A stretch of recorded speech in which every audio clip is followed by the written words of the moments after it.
Nunca planeas besar a otro hombre. Ni siquiera lo imaginas.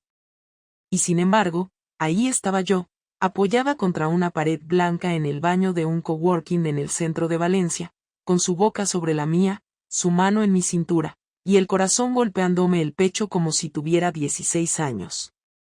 Ese beso no fue el principio de nada. Fue la consecuencia. No me siento orgullosa. Pero tampoco voy a decorarlo con excusas. No soy víctima de un matrimonio infeliz, ni estoy con un hombre horrible.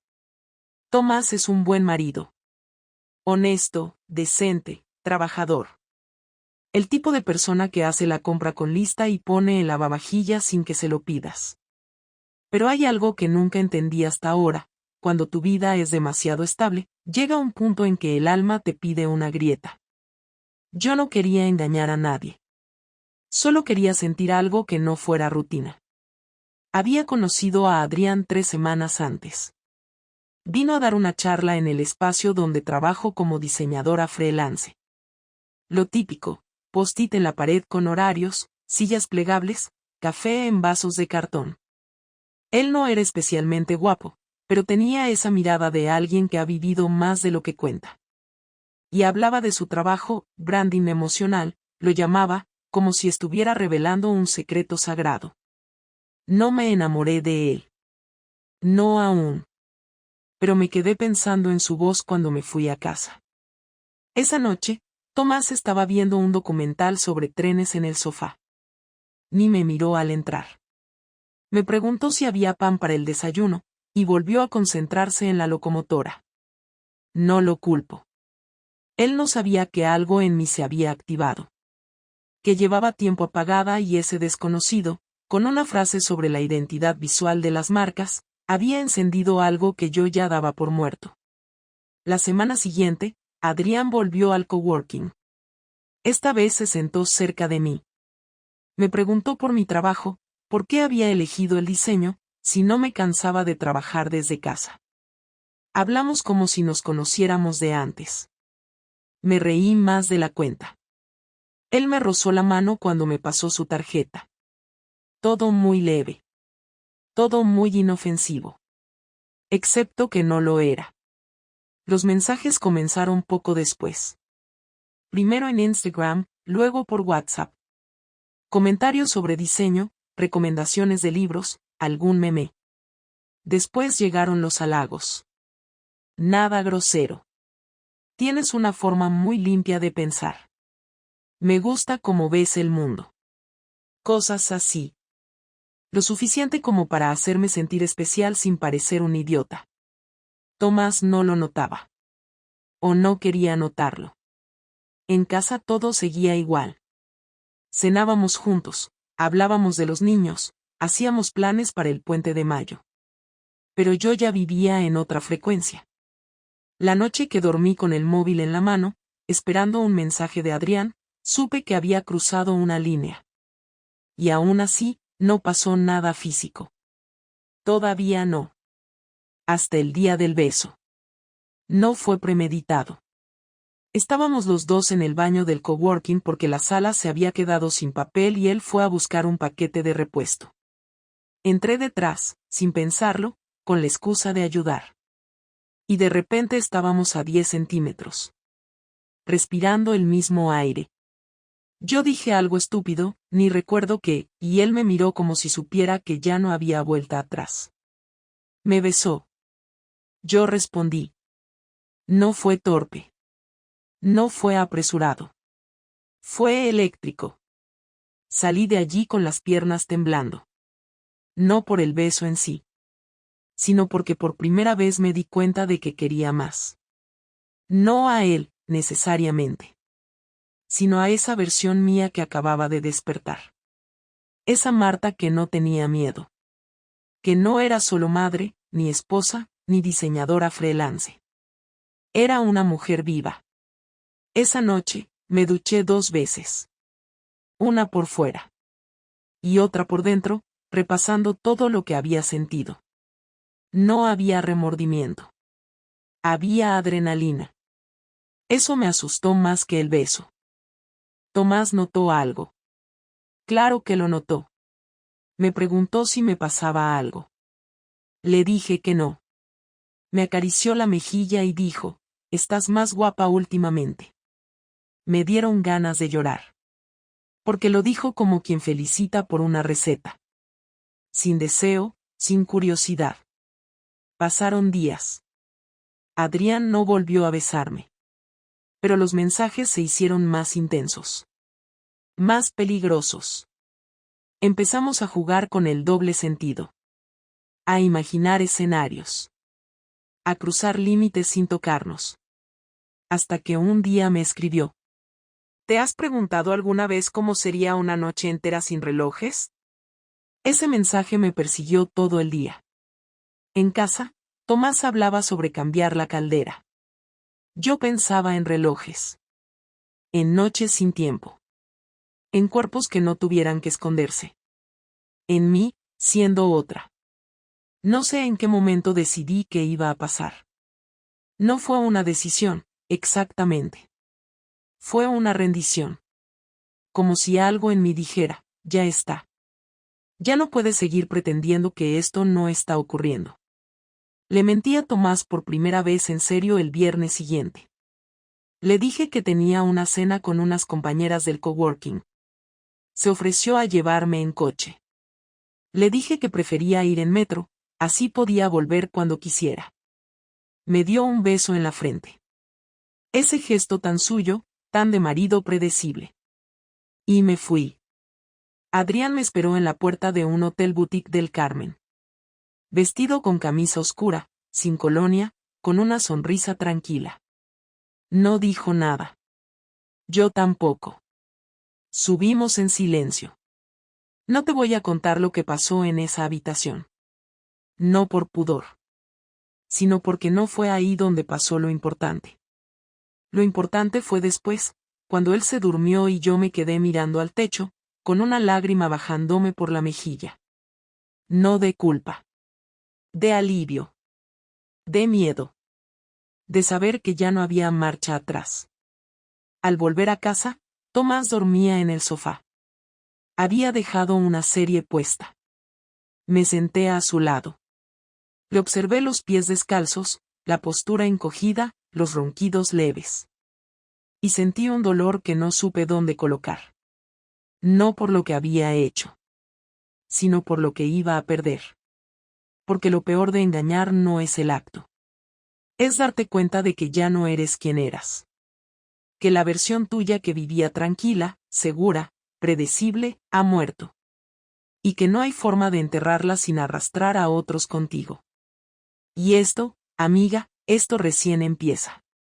Cuando todo salió a la luz, no fue por un descuido mío ni porque me descubrieran en la cama con otro hombre. Fue algo mucho más cruel, más cotidiano, más de esos golpes que te da la vida sin que veas venir la mano. Pasaron 2 semanas desde aquella noche en el hotel. 2 semanas en las que traté de comportarme como si nada hubiera cambiado, pero todo había cambiado.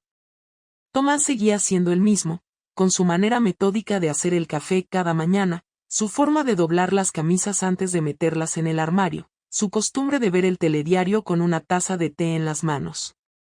Yo en cambio me movía como una impostora dentro de mi propia casa, cada gesto medido, cada palabra revisada mentalmente antes de salir de mi boca, cada beso calculado para no despertar sospechas. Me asfixiaba en esa falsa normalidad, pero no sabía salir de ella. Adrián y yo seguimos viéndonos algunas veces, siempre en su estudio o en hoteles pequeños donde nadie nos conocía. Yo le decía que no podía seguir, que estaba empezando a sentir miedo, y él respondía que el miedo era lo único que demostraba que aquello valía la pena. No supe si lo decía en serio o si solo buscaba justificar lo que hacíamos. De todos modos, cada vez que intentaba alejarme, algo en mí lo impedía. Me convencía de que era la última vez, y luego inventaba otra excusa para volver a verle. Me odiaba por eso. Sabía que estaba cruzando una línea que no se podía deshacer. El día que Tomás lo descubrió fue un martes cualquiera. Yo había pasado la mañana trabajando desde casa, los niños estaban en el colegio y él tenía el día libre porque había cambiado su turno. No lo sabía, y cuando lo escuché llegar antes de lo habitual, me sobresalté. Llevaba el móvil en la mano, estaba respondiendo un mensaje de Adrián que simplemente decía mañana a la misma hora. No era una conversación comprometida, pero sí lo suficiente para que me invadiera el pánico. Me metí el teléfono en el bolsillo y fingí estar revisando unas facturas. Tomás entró en el salón con una expresión que no supe leer al principio. No estaba enfadado ni triste, pero tampoco parecía tranquilo. Tenía esa mirada tensa de quien ya sabe la respuesta antes de preguntar. Me dijo que necesitábamos hablar. Lo dijo sin rodeos, sin elevar la voz, sin dramatismo. Me quedé inmóvil, con la mano sobre el teclado, y solo pude asentir. Se sentó frente a mí y sacó una hoja impresa, doblada varias veces. Me la pasó sin decir nada. La abrí, y vi un extracto bancario. En él aparecía un cargo de una reserva de hotel a mi nombre. Era el Hotel del Carmen. Durante unos segundos no supe qué decir. El silencio se volvió insoportable. Él no me quitaba la mirada de encima, ni siquiera parpadeaba. ¿Quieres explicarlo tú o lo hago yo?, preguntó. No podía mentir. Lo intenté. Abrí la boca, pero lo único que salió fue una especie de jadeo. No me salió ni una palabra. Él siguió hablando, con una calma que daba miedo. Me dijo que lo había visto por casualidad al revisar la cuenta conjunta, que al principio pensó que era un error, pero que luego recordó que yo había tenido aquella supuesta cena de trabajo. Dijo que había comprobado la fecha y las horas, y que todo encajaba demasiado bien. Marta, ¿hay algo que debas saber?, me preguntó. Quise decir que no, quise inventar algo, pero no pude. Había llegado el punto en que seguir mintiendo habría sido más humillante que decir la verdad. Le dije que sí, que había alguien. Dije su nombre, sin adornos. Adrián. Ni siquiera intenté minimizarlo. No lloré, no supliqué. Creo que una parte de mí ya había aceptado que el golpe tenía que llegar. Tomás no se movió. No gritó. No me insultó.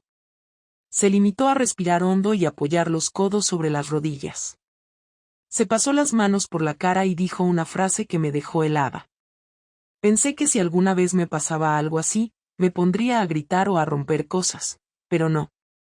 Solo siento que se me ha parado todo por dentro. Esa frase me hundió más que cualquier insulto. Quise tocarle, pero se apartó. Me dijo que no lo hiciera, que no podía soportar que lo tocara. Entonces se levantó y empezó a caminar de un lado a otro. Me preguntó cuánto tiempo llevaba, dónde nos veíamos, si los niños sabían algo, si alguien de mi entorno lo sospechaba. Respondí a todo con la voz más baja que tuve en mi vida. No intenté justificarme, porque nada que dijera iba a servir. Cuando terminé de hablar, se quedó callado un buen rato. Miraba por la ventana, con la mandíbula tensa. Luego dijo: Yo no soy un santo, pero nunca te falté al respeto. Nunca te mentí. Me he pasado media vida pensando que si te cuidaba, si estaba presente, si te daba estabilidad, bastaba. Y ahora resulta que ni siquiera sé quién eres. No supe qué contestar.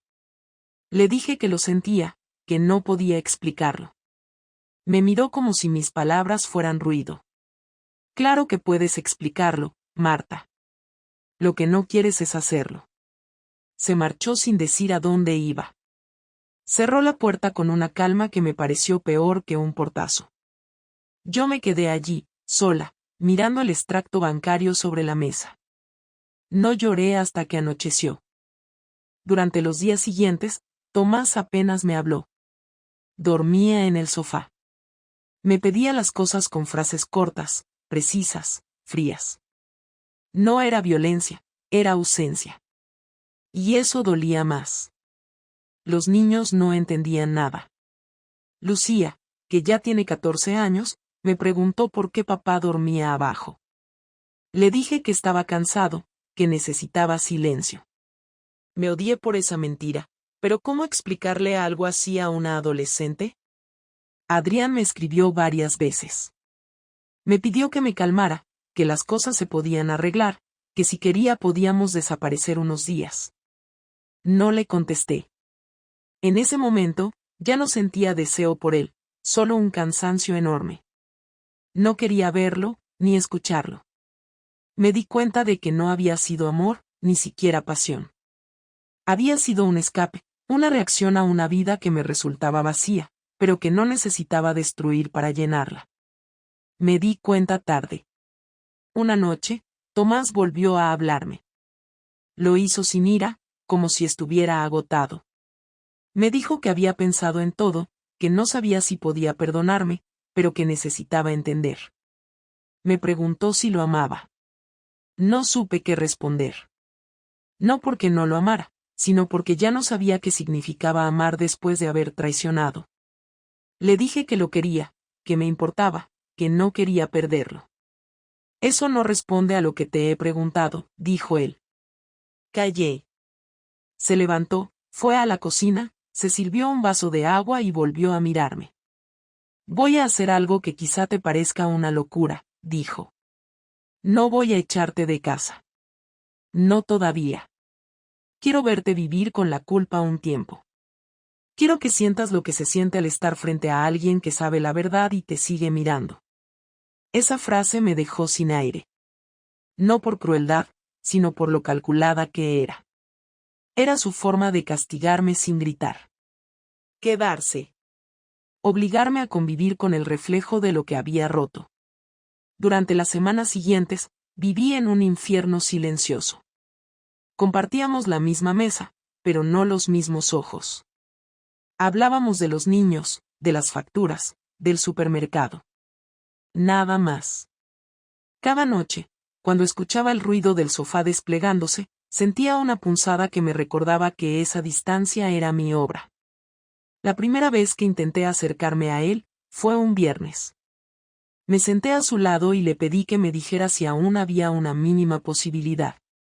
Me miró sin odio, pero con una frialdad absoluta. No sé lo que hay, Marta. Pero sí sé que ahora mismo no te reconozco. Esa frase me destruyó más que el descubrimiento. Porque significaba que no solo había perdido su confianza, sino también su imagen de mí. No era su mujer. Era una desconocida que dormía en la habitación de arriba. Esa noche dormí sin cerrar los ojos. Escuché cada crujido de la casa, cada respiración que venía del salón. Pensé en todas las veces que había querido escapar de la rutina, en cómo había confundido la emoción con la destrucción. No había nada épico en mi historia. Solo decisiones pequeñas, una tras otra, que al final formaron un desastre. Cuando amaneció, me di cuenta de que no había un camino claro hacia adelante. Tomás no gritaba, no me humillaba, no hacía escenas.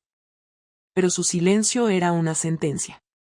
Y lo peor era saber que me lo había ganado con precisión milimétrica.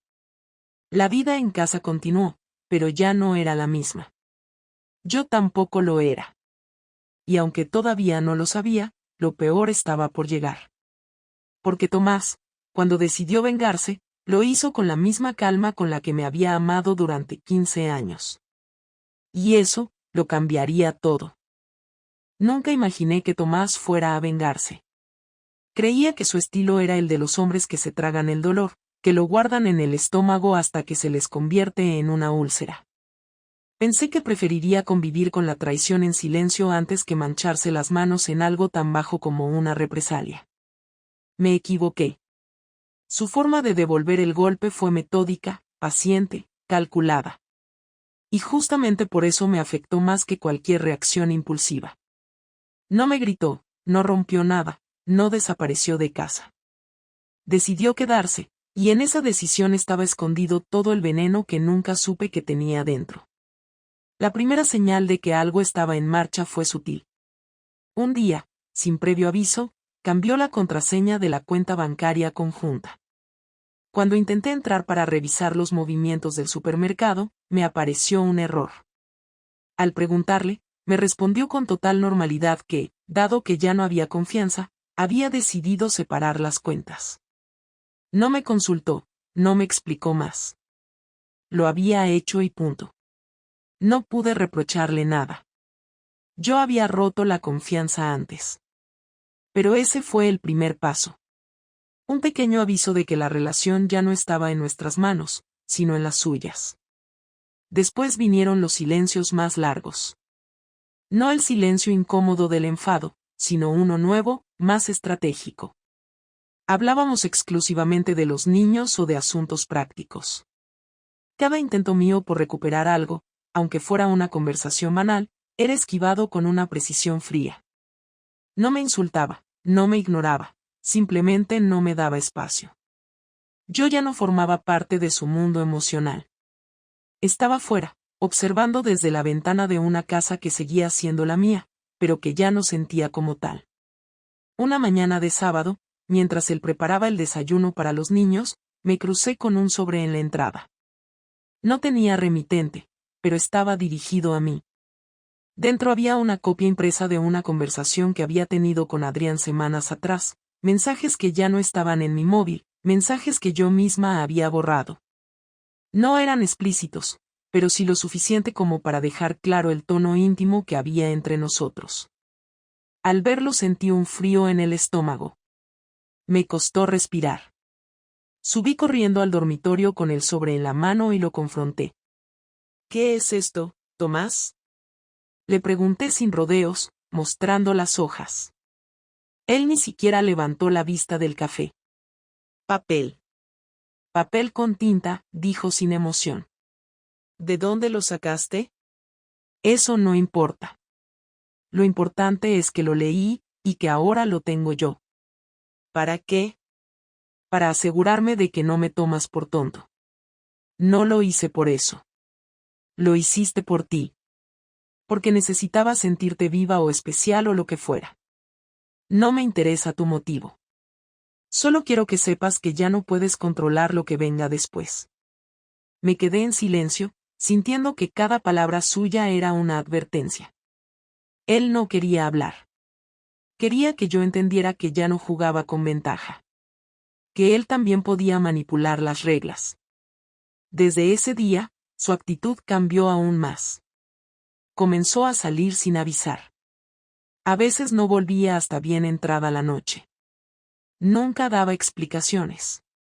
Yo esperaba despierta, con el corazón acelerado, imaginando escenarios en mi cabeza, pero cuando volvía, se limitaba a dejar las llaves en la entrada, saludar con un buenas noches y encerrarse en la habitación de invitados. Nunca supe a dónde iba ni con quién. Empezaron a llegarle mensajes que no escondía. Los leía delante de mí, sonriendo ligeramente. A veces los respondía con el móvil girado, otras veces salía al balcón para hablar por teléfono. Nunca mencionaba nombres, nunca daba detalles. Yo no tenía derecho a preguntar, y él lo sabía. Me estaba devolviendo el golpe, no con violencia, sino con incertidumbre. Me hizo sentir lo mismo que él había sentido, duda, inseguridad, traición. Y lo hacía con tanta calma que no podía reprochárselo. Una noche, lo vi salir de la ducha con una camisa planchada que yo no había tocado. El perfume tampoco era el suyo habitual. Al preguntarle si tenía planes, me respondió sin mirarme. Voy a cenar. ¿Con quién? Con alguien que me escucha sin mentirme. No dije nada. Me senté en la cama con las manos heladas. No por celos, sino por el vacío. Él se estaba alejando y yo ya no podía alcanzarlo. El castigo estaba funcionando. Me estaba destrozando por dentro, sin necesidad de levantar la voz. Los niños empezaron a notar la tensión. Lucía me preguntó un día si papá tenía novia. Le dije que no sabía. No porque quisiera mentirle, sino porque era verdad. No sabía nada de Tomás. Dormíamos bajo el mismo techo, pero éramos desconocidos. Comíamos en la misma mesa, pero en mesas distintas. 2 semanas después, recibí un mensaje de una amiga en común. Me decía que había visto a Tomás cenando en un restaurante con una mujer rubia, elegante, joven. Me describió la escena con detalle. Que reían, que se miraban como si no hubiera nadie más en el lugar. Que él se veía relajado, cómodo. Le agradecí el mensaje y lo borré. No hacía falta más. Él quería que me enterara. Y me enteré. Esa noche, cuando volvió a casa, no dije una palabra. Lo observé quitarse los zapatos y subir las escaleras. Él tampoco dijo nada. Sabía que ya había conseguido lo que quería, que me doliera. Al día siguiente encontré una carpeta sobre la mesa de la cocina. Dentro había copias de correos, recibos, mensajes impresos y fotografías. Eran míos. Correspondían a diferentes momentos de los últimos meses. Algunas eran de mi correo personal, otras de aplicaciones que creía privadas. Todas relacionadas con Adrián. Lo había guardado todo. No solo tenía pruebas, tenía un archivo completo. Me senté a leerlo con un nudo en el estómago. No podía creer el nivel de detalle. Tomás no había actuado por impulso. Había recogido datos, había organizado todo con una precisión casi profesional. No entendía cómo lo había hecho ni cuándo, pero lo había hecho. Me estaba mostrando que podía destruirme con pruebas si así lo quería. Esa tarde, se sentó frente a mí y dijo algo que no olvidaré nunca. Esto no es para humillarte. Es para que entiendas que ya no soy el tipo de hombre que puedes manejar. Si quiero, puedo enseñar esto en el colegio, a los padres de los otros niños, en tu trabajo. Pero no lo voy a hacer. No porque me importe tu reputación, sino porque no quiero parecerme a ti. No supe qué contestar. Me sentí desnuda, indefensa, atrapada. Ya no era yo la que tenía el control. No había defensa posible. Estaba en sus manos. Después de eso, todo fue más frío. Más estructurado. La casa se convirtió en un espacio compartido sin emoción. Los niños eran los únicos que nos unían. Hacíamos turnos para llevarlos y recogerlos, para cocinar, para ayudarles con los deberes. No discutíamos. No hablábamos. Vivíamos bajo un acuerdo tácito de destrucción pausada. Tomás había ganado. Yo lo sabía. Él también. Una noche, sin razón aparente, me preguntó: ¿lo sigues viendo? No entendí si lo decía por celos, por curiosidad o por desprecio. Le dije que no. Que había terminado todo. No me creyó. No dijo nada más. Se fue a dormir. Y ahí, sentada en la cocina a las 3 de la mañana, supe que esto no tenía arreglo. Que ya no había nada que salvar. Que él había hecho su jugada, y que ahora la última palabra iba a ser una decisión. No suya. Mía. Pero todavía no sabía cuál. Solo sabía que, ocurriera lo que ocurriera, ya no éramos lo que fuimos. Y lo que venía después iba a ser más difícil aún. Porque lo que rompe la rutina no es la pasión. Es el vacío que queda cuando todo ya está roto. Nunca imaginé que el siguiente paso lo iba a dar yo. Después de semanas de silencio, de convivir entre papeles impresos que me recordaban cada detalle de mi traición, después de ver cómo Tomás aplicaba su venganza con una frialdad quirúrgica, algo dentro de mí se rompió del todo. No fue culpa, tampoco fue tristeza. Fue otra cosa. Una mezcla de agotamiento, rabia y la sensación de que seguir esperando algo de él era perder el poco respeto propio que me quedaba. El castigo ya no me generaba culpa, solo resentimiento. La idea de que él pudiera controlar cada movimiento mío, cada palabra que decía, y al mismo tiempo vivir su propia vida sin dar explicaciones, me empezó a arder por dentro de una forma que no sabía cómo manejar. Y no es que quisiera venganza. No quería hacerle daño. Pero sí quería salir de esa jaula que había construido con tanto esmero. Quería recuperar algo, aunque fuera el control de mi propia caída. Fue un jueves cuando decidí que iba a hablar. No para suplicar, ni para pedir perdón, ni para negociar. Solo para decir lo que tenía que decir, sin adornos, sin frases blandas. Tomás estaba en el salón, revisando unos papeles del trabajo. No me miró al entrar. Me senté en la otra punta del sofá y esperé unos segundos. Necesitamos hablar, dije. Él no levantó la vista, pero dejó el bolígrafo sobre la mesa. No dijo nada. Lo tomó como una señal de que podía continuar, así que hablé. Esto no puede seguir así. ¿Qué parte? ¿La de que sigas viviendo aquí después de lo que hiciste, o la de que creas que puedes marcar el ritmo de todo? La parte en la que fingimos que esto es normal. Que los niños no se dan cuenta. Que podemos sostener este teatro hasta que alguien se derrumbe. No es teatro. Es lo que tú elegiste. No. Yo elegí traicionarte. Lo asumo. Pero tú elegiste convertir esto en una especie de purgatorio eterno. Y no voy a quedarme a vivir en él. Nadie te obliga. Tampoco me lo impides.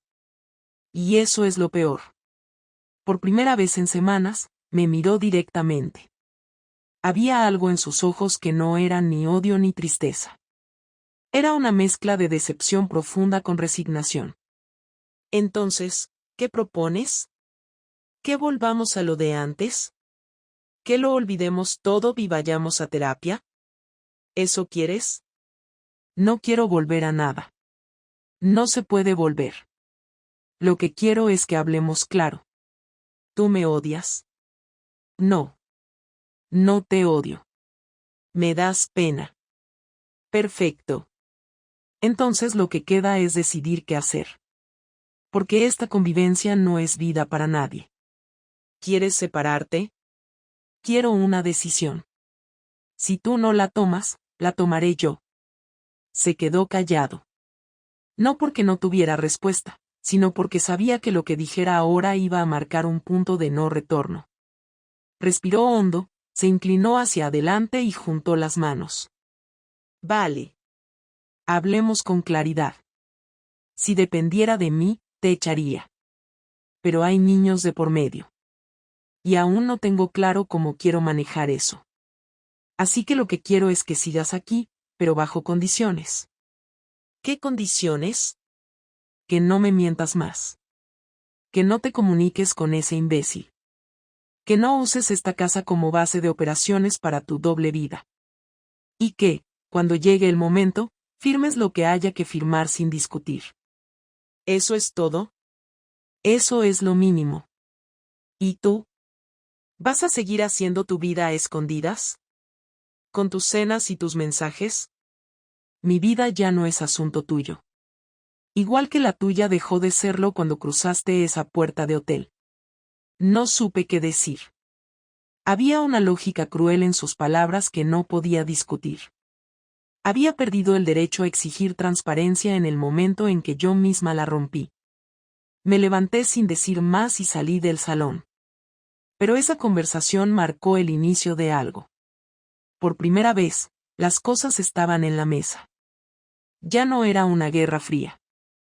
Era una negociación entre dos personas que ya no se debían afecto, pero que aún compartían una casa, hijos, rutinas. Una especie de tregua en un campo minado. Los días siguientes fueron más tranquilos, pero igual de tensos. Empezamos a turnarnos mejor con los niños. Hablábamos con más precisión, como si cada palabra tuviera un peso exacto. Yo dormía en la habitación principal, él seguía en la de invitados. A veces lo escuchaba toser por la noche. Otras veces salía temprano, antes de que los niños despertaran. No le preguntaba a dónde iba. No tenía derecho. Pero un día, sin buscarlo, lo descubrí. Fue un sábado. Yo había salido con Lucía al centro a comprar unas cosas para su excursión.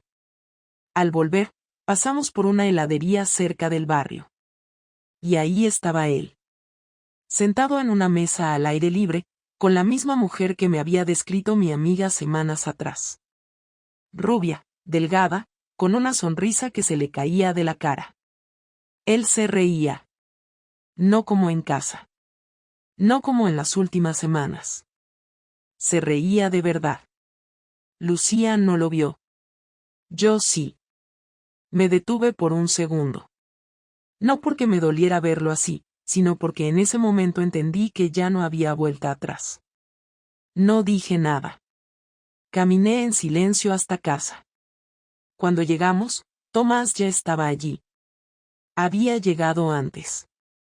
Preparaba la cena con los auriculares puestos. Me miró al entrar, como si supiera que lo había visto. No dijo nada. Yo tampoco. Esa noche, mientras ponía a Joe en la cama, me senté a su lado más tiempo del habitual. Me abrazó con fuerza, como si presintiera que algo estaba cambiando. No sabía si era cierto, pero sentí que era la última vez que lo haríamos así, los dos en paz. Después bajé y me senté frente a Tomás en la cocina. Quiero que empecemos el proceso, dije. ¿Cuál? El legal. Quiero que lo hagamos bien, sin peleas. Por los niños. Por nosotros, si es que queda algo de eso. Él no se sorprendió. ¿Estás segura? Estoy cansada. Tú también. No podemos seguir así solo por miedo a que viene después. De acuerdo. Mañana hablo con el abogado. Y así, sin más, la decisión se volvió real. No hubo lágrimas, ni insultos, ni escenas. Solo dos personas agotadas que sabían que el final había llegado. Esa noche dormí sola, pero al menos dormí. No como las semanas anteriores. Fue un descanso corto, pero profundo. Sabía que al día siguiente empezarían los trámites, las preguntas de los niños, las reuniones con abogados. Pero al menos era un camino. No una espera. En algún punto de la madrugada, escuché a Tomás caminar por el pasillo. Se detuvo frente a la puerta de mi habitación. No la abrió. Solo estuvo ahí, en silencio, varios segundos. Luego volvió a su cuarto. No sé qué buscaba. No sé si dudó. Pero fue el gesto más humano que había tenido conmigo en mucho tiempo. Y ahí entendí que, aunque todo se estuviera acabando, aún quedaba algo de nosotros. No lo suficiente para salvar el matrimonio. Pero quizás sí para no destruirnos del todo en el proceso. Aunque eso, como todo en esta historia, también estaba por verse. La mañana siguiente fue extrañamente tranquila. Tomás preparó el desayuno para los niños como siempre, yo puse la mesa en silencio, y Lucía y Joel comieron sin notar nada distinto. Tal vez sí lo notaron, pero a esas alturas habían aprendido a convivir con esa tensión muda que flotaba por la casa desde hacía meses. Ninguno de los dos preguntó por qué ya no dormíamos en la misma habitación ni por qué las conversaciones se habían vuelto tan mecánicas. Era como si todos hubiéramos decidido no nombrar lo obvio para no darle más poder del que ya tenía. A las 9 en punto, Tomás me miró desde la cocina y dijo que iba a llamar a su abogado. Asentí sin decir nada, y él salió del piso con la misma calma con la que salía todos los días al trabajo, solo que esta vez llevaba en la mochila una carpeta negra que ya no guardaba documentos laborales, sino la historia completa del derrumbe de nuestro matrimonio. Me quedé sola en casa, esperando. No por ansiedad, sino porque no tenía otra cosa que hacer. Puse una lavadora, limpié un poco, hice como que ordenaba los armarios, pero en realidad estaba matando el tiempo hasta que él regresara. Al mediodía volvió y me pidió que me sentara con él en el salón. Abrió la carpeta y sacó 3 hojas. En la primera había una propuesta de convenio de separación, en la segunda un cronograma de visitas para los niños, y en la tercera una lista de bienes con sugerencias de reparto. Todo estaba redactado con una precisión incómoda. No había rastro de emoción, ni siquiera una palabra fuera de lugar. Lo había hecho con frialdad, pero también con justicia. Nada estaba puesto para castigarme, ni para quedarse con más de lo que le correspondía. Era como si hubiera separado al hombre herido del padre y del adulto responsable. Esto es una propuesta. Podemos modificar lo que necesites, pero quiero que empecemos con algo claro, dijo, pasándome los papeles. Los leí en silencio. Me sorprendió la claridad con la que había pensado en cada detalle. La casa se vendería y el dinero se dividiría a partes iguales. Cada uno tendría a los niños una semana completa, rotando los fines de semana. Él se quedaría con el coche, yo con parte de los ahorros.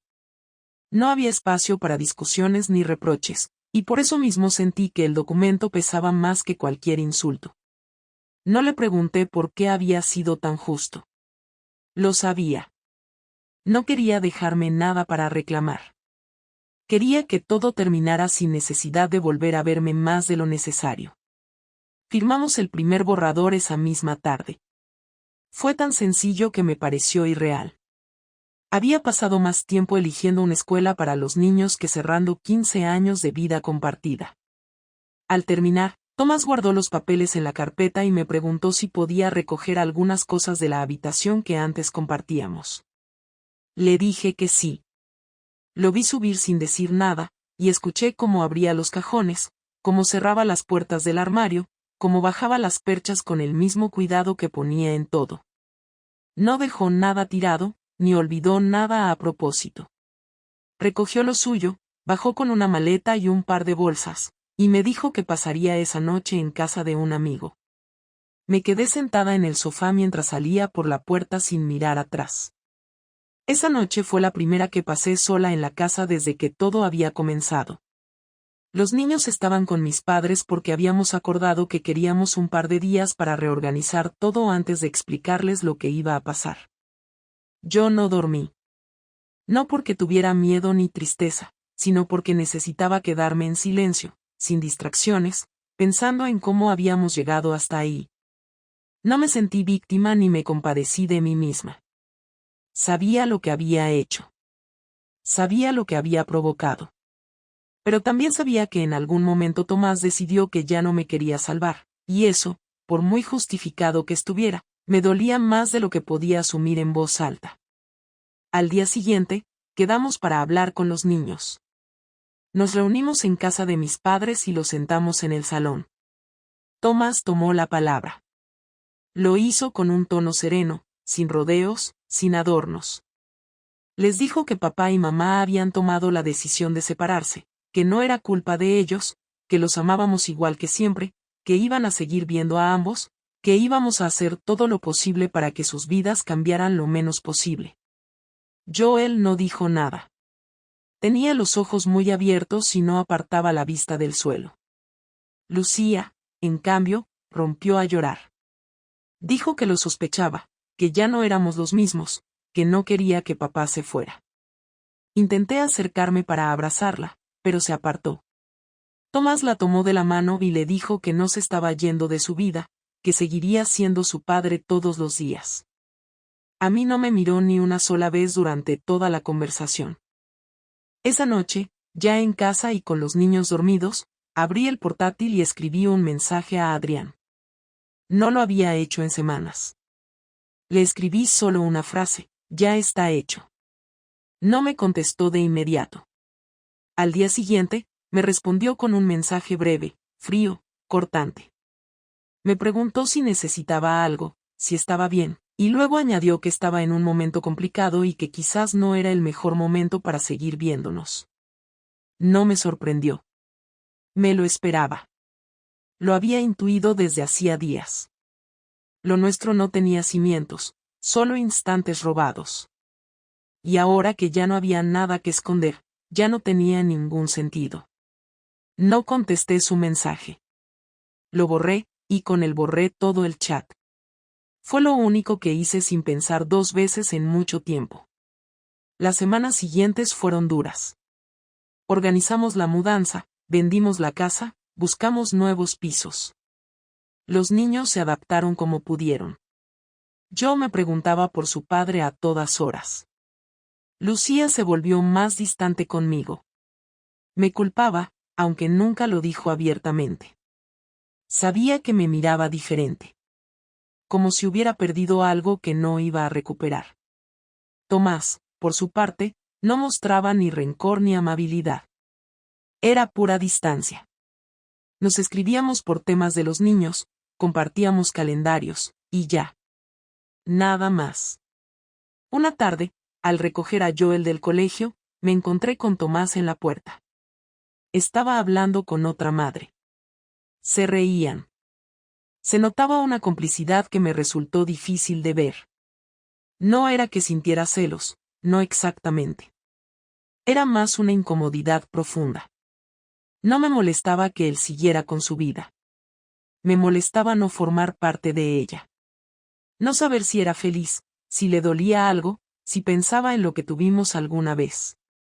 Me sentí fuera del mundo, como una invitada que se quedó después del cierre.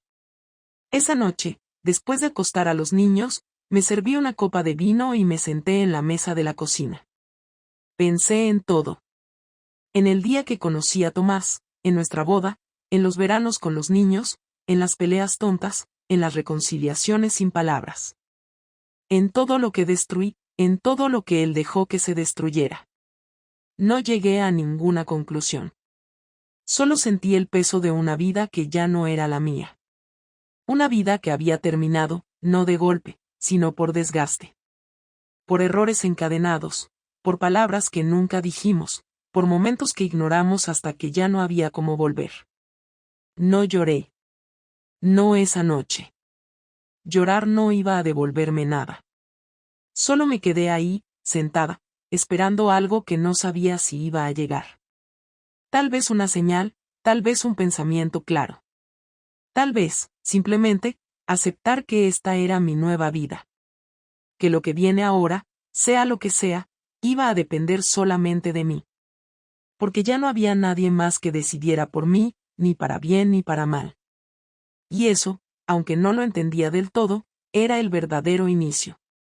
Pasaron 4 meses desde que firmamos los papeles. No sé exactamente en qué momento el dolor se volvió rutina ni cuando dejé de pensar en Tomás cada vez que sonaba la puerta, pero ocurrió. Al principio, cada día era un pequeño recordatorio de lo que había perdido, pero luego simplemente me acostumbré a vivir con ese vacío. Los niños se adaptaron mejor de lo que yo esperaba, sobre todo yo, que empezó a ver la separación como una especie de juego con 2 casas, 2 rutinas, 2 versiones de la misma familia. Lucía tardó más en aceptar lo que había pasado, pero poco a poco fue soltando la rabia, sobre todo cuando entendió que ni yo ni Tomás íbamos a desaparecer de su vida ni a obligarla a tomar partido. La relación con Tomás se volvió funcional, casi mecánica. Nos veíamos cuando era estrictamente necesario, hablábamos solo lo justo y nunca cruzábamos una palabra que no tuviera que ver con los niños o con algo urgente. No había lugar para el rencor en nuestras conversaciones, pero tampoco para el perdón. Todo estaba ordenado, limpio, separado. Una tarde cualquiera, mientras doblaba ropa en mi nuevo piso, me llegó un mensaje de Tomás. No era sobre los niños ni sobre algún trámite pendiente. Me decía que necesitaba hablar conmigo, a solas, sin intermediarios, sin los niños presentes. No dio detalles. Solo me pidió que nos viéramos al día siguiente en una cafetería en la calle San Vicente. Dudé unos minutos antes de contestar, pero al final acepté. Quería saber qué era eso tan importante que no podía decir por teléfono. Quería también, aunque no lo reconociera del todo, mirarlo sin la tensión de la rutina, sin los muros de la convivencia forzada. El día siguiente llegué 10 minutos antes y pedí un café. Estaba nerviosa, aunque no tenía motivos. Cuando entró, lo reconocí de inmediato aunque algo en él se había endurecido. No en su forma de vestir ni en su cuerpo, sino en los ojos, en la forma en que me miraba, como si ya no quedara rastro de lo que habíamos sido. Se sentó frente a mí sin rodeos, pidió un cortado y me dijo que iba a hablar sin rodeos. He decidido irme de Valencia, dijo. No supe qué decir al principio. No entendía si era una forma simbólica de decir que quería cortar todo contacto o si hablaba literalmente. Me explicó que le habían ofrecido un ascenso en su empresa, pero que implicaba trasladarse a Madrid. Era una oportunidad buena, con un salario mayor, pero lo había pensado mucho por los niños. Me dijo que no quería alejarse de ellos, pero que al mismo tiempo sentía que necesitaba empezar de cero, lejos de todo esto. No me estoy escapando, añadió, no es por ti. Es por mí. Me he dado cuenta de que mientras siga aquí, no voy a salir de este ciclo.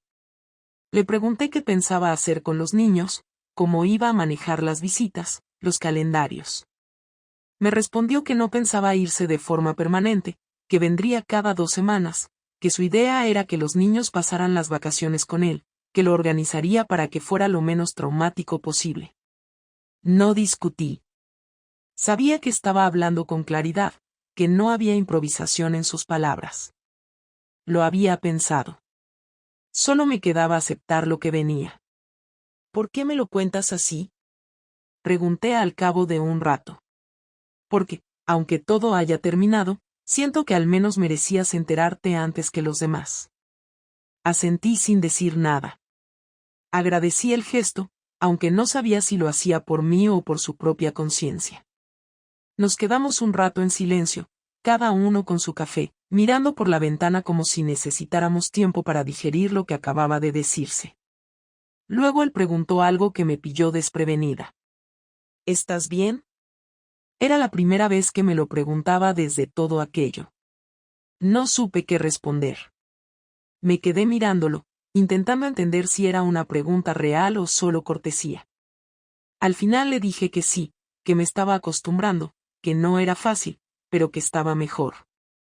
Él no respondió. Solo asintió, como si esa respuesta fuera suficiente. Después de eso, se levantó, pagó la cuenta y me dijo que me avisaría cuando tuviera la fecha exacta del traslado. Me besó en la mejilla, sin emoción, sin frialdad. Un gesto neutro, vacío. Se fue sin mirar atrás. Yo me quedé sentada un rato más, sin saber muy bien qué hacer con lo que acababa de pasar. Durante los días siguientes no le conté nada a los niños. Esperé a que él me confirmara que todo estaba cerrado. Cuando lo hizo, volvimos a reunirnos en casa de mis padres y se los explicamos con calma. Joel no entendió demasiado, pero Lucía se quedó en silencio durante un buen rato. Luego preguntó si eso significaba que lo vería menos. Tomás le dijo que sí, pero que iba a hacer todo lo posible para que eso no se sintiera así. Que podían llamarlo cuando quisieran, que podía venir en los fines de semana largos, que haría videollamadas todos los días. No lloró, pero se le notaba afectada. Yo no dije nada. Dejé que ellos hablaran. Pasaron las semanas y Tomás se fue a Madrid. Los primeros días fueron extraños. Me costó explicarle a Joe por qué su padre no pasaba a recogerlo los martes, por qué ya no venía a cenar de vez en cuando. Pero poco a poco se adaptaron. Y yo también. Empecé a llenar el tiempo con otras cosas. Volví a trabajar más horas, retomé contacto con gente que había dejado de ver, empecé a organizar mi vida sin necesidad de consultar con nadie. No era felicidad lo que sentía, pero sí una forma de paz que no conocía desde hacía mucho tiempo. Había días buenos y días en los que todo me pesaba más, pero por primera vez sentía que la vida era mía, que cada decisión que tomaba no era una reacción a algo que otro había hecho, sino una elección real. Un sábado por la tarde, mientras recogía a los niños del parque, Lucía me preguntó si papá y yo volveríamos algún día. Le dije que no. Que había cosas que cuando se rompen no se pueden volver a construir. Me miró en silencio y luego cambió de tema. No insistió. Creo que lo entendió. Esa noche, cuando me acosté, pensé en todo lo que había pasado en ese año. En cómo una decisión aparentemente pequeña había desencadenado todo. En cómo una traición, más allá del daño que causa, también deja espacio para que uno se vea como realmente es. No como víctima, ni como villano, sino como alguien que tomó decisiones malas, pero que aún así tiene derecho a levantarse después. No me arrepiento de todo. Me arrepiento de cómo lo hice, de no haber hablado antes, de no haber pedido ayuda cuando lo necesitaba. Pero no me arrepiento de haberlo perdido si eso era lo que tenía que pasar para darme cuenta de todo lo que había dejado de ser. Ahora sé que no soy la misma que empezó esta historia. No soy mejor, pero sí más clara. Y aunque no sé qué vendrá después, al menos ahora estoy dispuesta a vivirlo con los ojos abiertos. Sin engaños. Sin excusas. Sin miedo. Porque ya no hay nada más que perder. Solo cosas por hacer bien. Aunque sea tarde. Aunque sea desde el final.